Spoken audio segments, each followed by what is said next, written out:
Oh, Jesus, careful.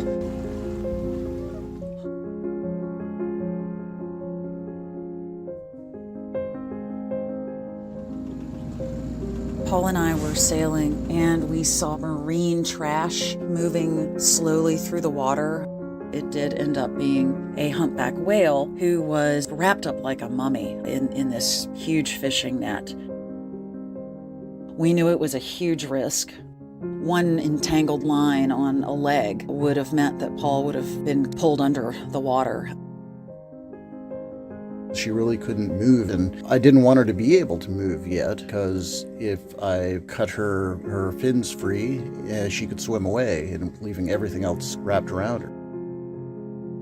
I found rope and net gagging her all the way in the back of her mouth. I got that out, and she gave this huge yawn, like a sigh.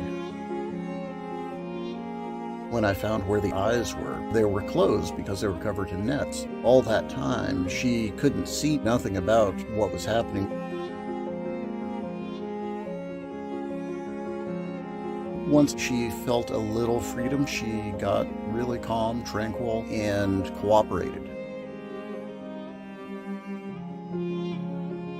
And when you would stop cutting and grab onto it to pull back, she would wiggle to try to help you get it off of her. Like you guys were working together. It was crazy.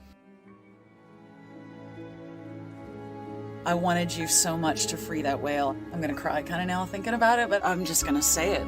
You were struggling with some depression at that time. I mean, everybody, right? It was COVID time, and we were feeling a bit, you especially, just kind of lost and kind of useless. You did it, Paul! Oh my God! I wanted you to be successful because I knew you needed that. Feeling like you did something useful. Oh, she's happy! You're so welcome!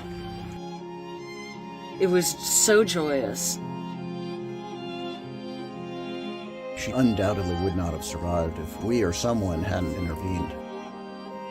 I had the initial euphoria, and when she swam over to me and just in spy hopped, it was such an amazing feeling. This is all the net that was around her entire head in her baleen.